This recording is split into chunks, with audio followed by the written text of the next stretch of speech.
In my last 3 videos, part 1, 2 and 3, we showed you proof after proof after proof how Libyano lied to his poor gullible audience. We refuted Mr. Lips and buried this so-called prophecy about the Mongols attacking the city of Baghdad in the year 1258 AD. Chat, I saw the Christian buffoon's video. I saw it. He didn't respond to anything. He just said, oh, you made a mistake in reciting the Quran. Okay, so where's the actual response? So now he's playing dumb in front of his gullible audience, pretending as if I did not address all of his points and refuted them one by one. And besides that, I even corrected him and taught him how to recite the Quran without any mistakes. He did watch all of my videos, but he's now, of course, acting very tough. Then he contradicts himself and says, talk to Rob Christian. Rob Christian can come talk to me, especially about that prophecy he keeps flopping. As you see, he watched all of the 3 videos.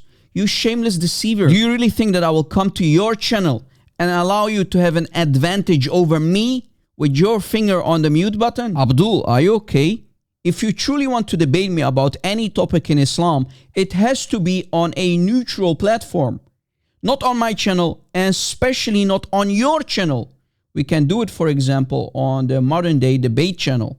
But let us be honest, both of us know you are a coward and a runner. You would not dare to face an Arabic-speaking Christian. In one of my videos, I challenged Libyano to show me just one fulfilled prophecy in the Quran. Libyano then went to Surah Al-Rum, chapter 30 of the Quran. Here is what he said. Example, in Surah Al-Rum, Allah subhanahu wa ta'ala reveals to who? The Prophet. And he tells them that the Romans have been defeated and in 3 to 9 years, they will be again victorious. Now hold on a second. If the Prophet received this, then the Prophet beforehand had insight into the future. He had specific knowledge that the Romans were just defeated and in the future they will be victorious, sir. So did the Prophet had foreknowledge or not? According to you, this verse would be a contradiction. According to us, it's not. And like always, this low-tier Muslim apologist has no clue what he's talking about. Of course it's a contradiction. He blatantly deceives his gullible audience, not telling them that this is nothing but a failed prophecy in the Quran.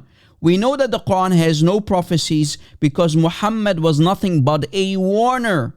So no prophecies, no nothing. First of all, what Libyano doesn't know is that there's a variant reading for chapter 30, ayah 2 that caused a contradiction. Early Muslims used to read this verse in a different way, which contradicts the Quran of today. In another Quranic reading, the Sahaba used to read Ghalabati Rum, the Romans have won, instead of Ghulibati Rum, the Romans were defeated.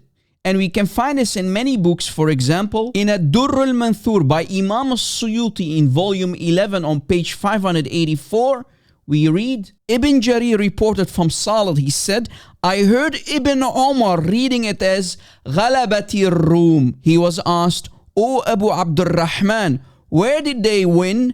He answered, the countryside of Damascus, Ash-Sham. In Tafsir Al-Tabari in volume 18 on page 446, we read that Ibn Omar himself used to read it as Ghalabati Rum, which means the Romans have won. And when he was asked, where did they win? He said, on the countryside of Damascus. And in Tafsir Bahr Al-Muhit in volume 7 on page 157, we read that not only Ibn Omar, but many other early Muslims read this Quranic verse with a contradictory variant reading. Ali, Abu Sa'id al-Khudri, Ibn Abbas, the cousin of Muhammad, Ibn Omar, Muawiyah ibn Qurra, and Al-Hasan read it as Ghalabat al-Rum, the Romans have won. As you see, this was a valid Quranic reading that used to be read by the companions in the 7th century. Before you can claim that this is a prophecy, make sure to figure out which Quranic reading you're going to use. Pick your cherries, Mr. Lips. What a mess. Another important point is history itself refutes this so-called prophecy, and of course Lipsiano did not mention the fact that the Romans and Persians were always at war. Now if we have to assume that the writer of the Quran is telling us that the Romans will defeat the Persians as stated in verse 4. The Arabic says, fi bid'i sinin. Fi bid'i sinin in the Arabic language means 3 to 9 years.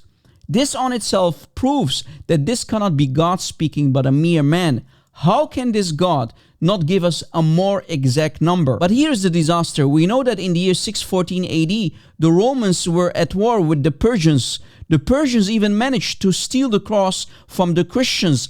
But then the Romans finally defeated the Persians in the year 628 AD, which is a period of 14 years. But wait, the Quran said between 3 to 9 years. Oops, Allah, you missed at least 4 to 5 years. So there goes your prophecy down the drain into the sewer where it belongs.